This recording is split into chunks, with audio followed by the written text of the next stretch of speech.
بہادری اور ایک ان کی خوبصورتی، دو چیزیں بہت مشہور تھیں۔ جب باہر نکلتے تھے شہزادہ اکبر اور حضرت عباس علیہ السلام، تو جب باہر نکلتے تھے تو لوگوں کو ایسے لگتا تھا جیسے چاند نمودار ہو گیا۔ اسی لیے حضرت عباس کو، بہت شکریہ جزاک اللہ، حضرت عباس کو قمر بنی ہاشم کہا جاتا ہے۔ قمر کہتے ہیں چاند کو، بنی ہاشم قبیلہ بنی ہاشم، یعنی بنی ہاشم کا چاند۔ محمد نے کچھ نہیں مانگا، علی کو مانگا، اور علی نے کچھ نہیں مانگا، عباس کو مانگا۔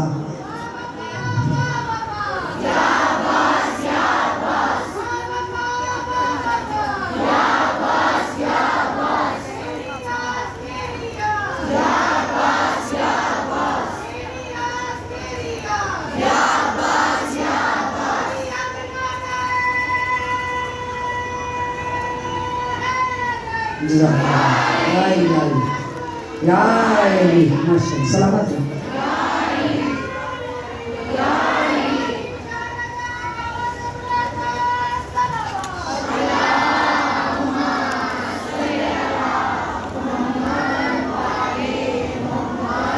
جس کے پاس بھی بیٹا نہ ہو تو مانگتا ہے، وہ کہتا ہے خدایا مجھے بیٹا عطا کر، لیکن کیا کہنے حضرت عباس کے، حسن و حسین کے ہوتے ہوئے جس کی دعا کی جائے اسے عباس کہتے ہیں۔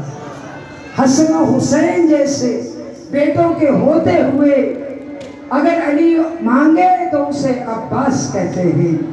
اور خالق کائنات نے ایسے ہی باوفا، بہادر، جری، شیر جان دنیا میں نہیں بھیجا۔ جس کی ماں اچھی اس کی اولاد اچھی، جس کی ماں بہترین اس کے بیٹے بہترین۔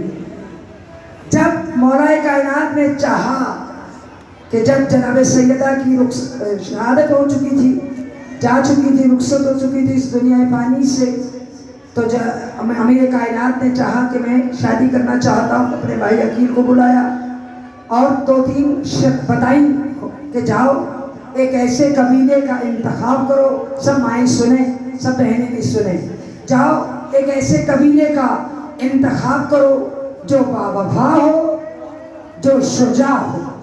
دیکھیے ہم لوگ، ہماری کیا ہے کہ شادی اپنے بیٹے کی، اپنے بھائی کی وہاں کریں کہ جو بڑے امیر ہوں یا لڑکی بہت خوبصورت ہو۔ خوبصورتی بھی ختم ہو جاتی ہے، امارت بھی ختم ہو جاتی ہے۔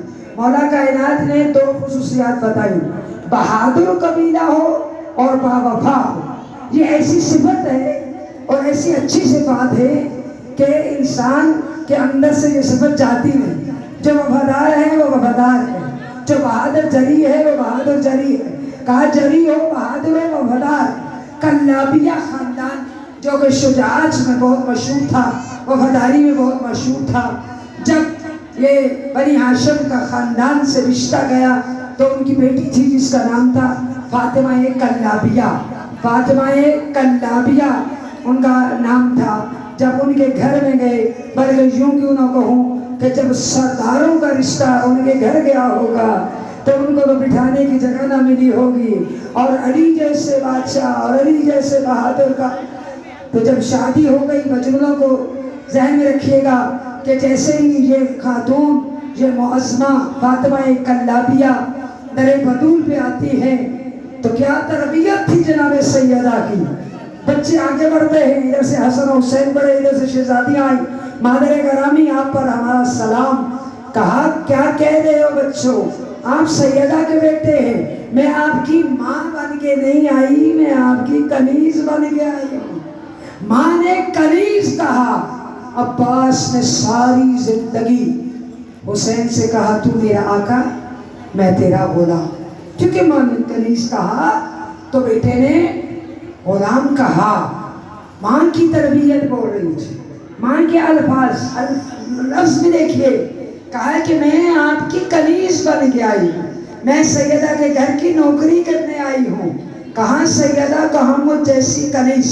بس اس عاجزی کا صلہ جو ملا تو وہ کیا ملا کہ خالق کائنات نے اس مخدومہ کو 4 بیٹوں سے نوازا۔ اب ان کو فاطمہ نہیں کہتے تھے، بلکہ ان کو ام البنین کہتے تھے۔ مالک سب میری بہنوں کو بیٹے عطا کرے۔ ام کہتے ہیں ماں کو، بنین کہتے ہیں بیٹوں۔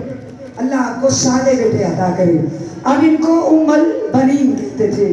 اللہ نے 4 بیٹے عطا کیے، 4 شجاع بیٹے، وفادار بیٹے، چاروں کو کربلا بھیجا، چاروں بیٹوں کو کربلا بھیجا، اور یہ چاروں بیٹے کربلا میں شہید ہو گئے۔ 4 بیٹے حسین پر ام البنین نے قربان کر دیے۔ کیسی ماں ہے کہ اپنے 4 بیٹوں کو کربلا بھیجتی ہے اور چاروں بیٹوں کی شہادت ہوئی۔ جب یہ قافلہ واپس آتا ہے تو جب اعلان ہوتا ہے، مسائل میں آپ سنتے ہیں کہ حسین مارے گئے، کربلا میں حسین مارے گئے، یہ ام البنین آگے بڑھتی ہیں اور آگے بڑھ کے پوچھتی ہے میرا عباس، میرا عباس آپ کیسے کہہ رہے ہو کہ حسین مارے گئے؟ میں نہیں مانتی کہ حسین مارا جا سکتا ہے۔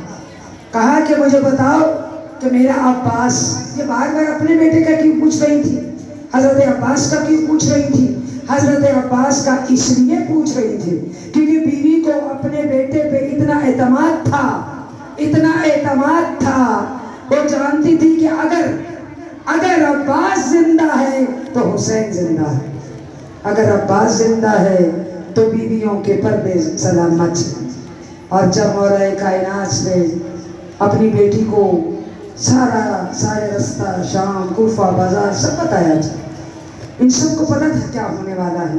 مولا کائنات جب دنیا سے جا رہے تھے تو اپنی بیٹی کو بتایا تھا تیرے ہاتھوں میں رسن بندھے گی زینب، تو کوفہ اور شام کے بازاروں میں جائے گی زینب۔ تو بیوی بار بار عباس کو دیکھتی تھی اور کہتی تھی کہ جس کا عباس جیسا بھائی ہو اس بہن کے ہاتھ کون باندھ سکتا ہے، اسے کون بازاروں میں لے جا سکتا ہے، اس کی چادر کو کون چھین سکتا ہے۔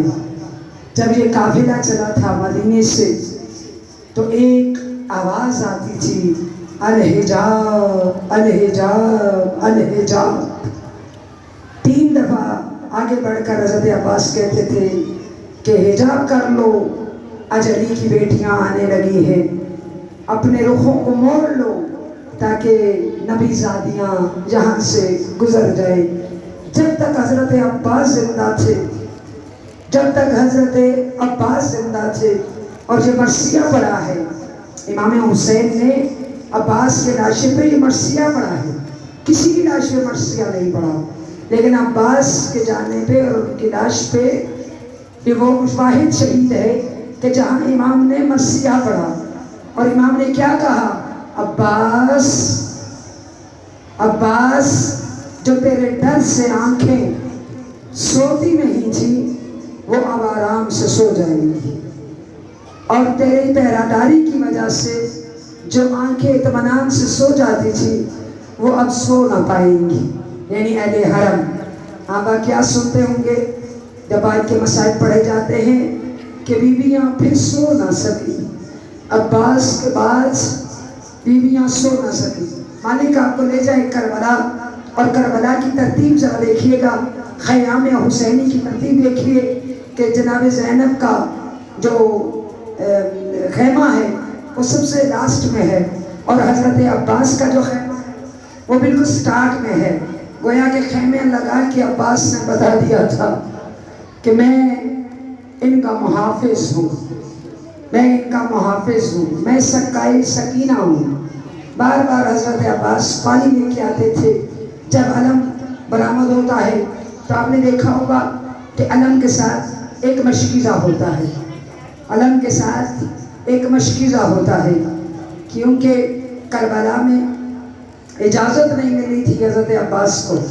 حضرت عباس بار بار آتے تھے اور امام حسین علیہ السلام سے کہتے تھے کہ مولا مجھے اجازت دے دیجیے، بہت جری، بہت بہادر، لیکن بہادری تلوار چلانے کا نام نہیں ہے۔ مولا نے بتایا کہ اب بہادری اپنے نفس پہ کنٹرول کرنے کا نام ہے، بہادری حسین کی اطاعت کا نام ہے۔ کتنے موتی ہیں حضرت عباس، یہ دلیر بہادر تھے، لیکن جب امام نے کہا کہ یہاں پہ اماریوں کو بٹھا دو، بٹھا دیا، کہا خیمے اکھاڑ دو تو اکھاڑ دیے، اٹھا دو، اٹھا لیے، جاؤ اور ان سے کہو کہ کل جنگ ہوگی۔ تو حضرت عباس گئے۔ جب حضرت عباس گئے تھے تو انہوں نے امان نامہ دیا تھا، انہوں نے کہا تھا عباس اگر تم ہماری طرف آ جاؤ تو ہم تمہارے اوپر سے اپنا اٹھا لیں گے اور تمہیں شہید نہیں کریں گے، تمہیں قتل نہیں کریں گے۔ امام حسین نے حضرت عباس نے کہا کیسی بات کر رہے ہو، میں اپنے مولا راغب کو چھوڑ دوں، میں حسین کو تنہا چھوڑ دوں؟ خدا کی قسم میرے دونوں بازو بھی قلم ہو جائیں، میں حسین کو نہیں چھوڑوں گا۔ اور حسین کو نہیں چھوڑا عباس نے، سب کو اجازت مل رہی تھی، حضرت عباس کو اجازت نہیں مل رہی تھی۔ بار بار آتے تھے اور آگے کہتے تھے حسین مجھے ایک دفعہ اجازت دو، میں کربلا کا نقشہ بدل کے رکھ دوں گا۔ ایک اکیلا عباس ہی کافی تھا، کربلا میں ایک عباس کافی تھا۔ یہ جو وہاں پہ انہوں نے کہا کہ 7 محرم کو پانی بند کر دو، کہا تھا کہ پانی بند کر دیں تاکہ یہ مجبور ہو جائے، اگر ہم نے پانی بند نہ کیا تو ہم یہ جنگ کبھی بھی نہیں جیت سکتے۔ حسین کے پاس ایک جری عباس ہے جس کا مقابلہ ہم نہیں کر سکتے، تو لہٰذا ان کے اوپر 3 دن پانی بند رکھا گیا۔ بار بار حضرت عباس آتے، الاتش الاتش الاتش، ہائے پیاس ہائے پیاس ہائے پیاس نے مار ڈالا۔ بچے بلک بلک کے رو رہے تھے، عباس ان آوازوں کو سن رہے تھے اور آگے کہتے تھے مولا اجازت دے دیجئے، اجازت نہ ملی۔ سکینہ ایک مشکیزہ لے کے آ گئی اور کہا چچا اگر بابا لڑائی کی اجازت نہیں دیتا، اگر جنگ کی اجازت نہیں دیتا تو پانی تو لا لیجئے۔ کہا اگر تیرا بابا اجازت دے دے، خدا کی قسم سکینہ پانی نہ لا سکا، سکینہ خیمے میں پلٹ کے نہ آؤں گا، سکینہ میں خیمے میں واپس نہیں آؤں گا اگر میں پانی نہ لا سکا۔ اب آئے اجازت طلب کی، کہا بابا میرے اموں کو اجازت دے دیجئے، میرے چچا کو اجازت دے دیجئے۔ کہا کہ میرا اصغر مر جائے گا، کانا تیرا 6 مہینے کا رہے گا، نہ میرا بچہ 32 برس کا رہے گا۔ اب عباس کو جو اجازت ملی، ایک ہاتھ پہ علم کو لیا، ایک ہاتھ پہ مشق سکینہ کو لیا۔ اب کون تھا جو عباس کو روک سکتا؟ اب کون تھا جو ان کا مقابلہ کر سکتا؟ ساری فوجیں ہٹ گئی۔ ارے فرات پہ عباس نے قبضہ کر لیا، علی کے جری بیٹے نے قبضہ کر لیا، علم کو جا کے گھاڑ دیا اور مشکیزے کو بھرنا شروع کر دیا۔ مشکیزہ جب بھر چکے حسین نے عباس تو میرے فرات سے پانی کو چلو میں لیا اور چلو میں لے کے کیا کرنا چاہتے ہو عباس؟ کہا کیسے ممکن ہے غلام پانی پی لے، اس کا آقا پیاسا ہو؟ خدا کی قسم پانی پینے کے لیے نہیں اٹھایا، بس دیکھ رہا ہوں پانی بہ رہا ہے، سکینہ پیاسی ہے، پانی بہ رہا ہے، میرا مولا حسین پیاسا ہے۔ اب جو لے کے چلے کوئی روک نہیں سکتا تھا، اس طرح بڑھ رہے تھے۔ تو ایک دفعہ اشقیاء نے کہا کہ ان کا مقابلہ کوئی نہیں کر سکتا، جھاڑیوں میں چھپ جاؤ، کوئی ادھر سے وار کرے کوئی ادھر سے وار کرے۔ ادھر سے ایک وار ہوا، میرے مولا کا دایاں بازو شہید ہو گیا، دوسرا وار ہوا، میرے مولا کا دوسرا بازو شہید ہو گیا، اور عجب بات کی، کہا میرے بازو شہید کر دو، حسین کی نصرت سے باز نہیں آؤں گا۔ اب عباس کو کوئی روک نہ پا رہا تھا اور اسی طرح آگے بڑھے جا رہے تھے۔ کہا جب تک مشق سکینہ میں پانی ہے عباس کو کوئی روک نہیں سکتا۔ ایک تیر ایسا لگا مشکیزے سے پانی بہ گیا۔ اب عباس نے اپنے خیمے اپنے گھوڑے کا رخ موڑ دیا، خیمے کی طرف نہ گئے عباس۔ آپ سنتے ہیں نا ایک گرز مارا گیا پیشانی پہ، حضرت عباس کے ایک گرز مارا گیا۔ جانتے ہیں گرز کیا ہوتا ہے؟ لوہے کا ایسا ہوتی اس کے اندر سوئیاں چبھی ہوئی ہوتی ہے اور اس کے ساتھ ایک رسی باندھی جاتی ہے، اس کے ساتھ اس گرز کو مارا جاتا ہے۔ عباس کی پیشانی پہ گرز لگا، اب یہ ام البنین کا جان ٹھہر نہ سکا۔ مجھے نہیں معلوم کہ جس کے ہاتھ نہ ہو وہ زین سے زمین پہ کیسے آیا ہوگا۔ اللہ جانے ام البنین کا شیر آئے زمین پہ کیسے آیا۔ علم نمگا رہا تھا، پہلے دائیں طرف ہوا، حسین دائیں طرف ہوئے، علم بائیں طرف ہوا، حسین بائیں طرف ہوئے، کیونکہ امام حسین دیکھ رہے تھے، بیویاں بھی دیکھ رہی تھی، اتنے میں علم نظر نہیں آیا۔ حسین نے اپنے آئے کمر میں ہاتھ دے کے عجب جملہ کہا، ان کا سر ظہری، عباس میری کمر ٹوٹ گئی۔ خیموں سے آواز آنے لگی، وہ حجابا، وہ محمدہ، وہ عباسہ۔ اب جب حسین پہنچے، ابھی عباس زندہ تھے۔ عباس کچھ کہنا چاہتے ہو؟ کہا بھیا حسین میری آنکھ میں تیر ہے، میرے ہاتھ ہوتے آپ کو زحمت نہ دیتا۔ میں جب دنیا میں آیا تھا مولا آپ کی زیارت کی تھی، اب جاتے ہوئے آپ کی زیارت کرنا چاہتا ہوں۔ میری آنکھ سے تیر تو نکالیے، اب جیسے ہی تیر کا نکلنا تھا، زیارت حسین کا ہونا تھا، ایک جملہ بلند کیا، اِنَّا لِلَّهِ وَإِنَّا إِلَيْهِ رَاجِعُونَ۔ حسین نے علم کو بلند کیا، خیام کی طرف علم آ رہا تھا، ارے علم کو دیکھتے ہوئے سکینہ نے جب علم کو دیکھا کہا بچوں آ جاؤ، بچوں اکٹھے ہو جاؤ، میرا چچا آ گیا۔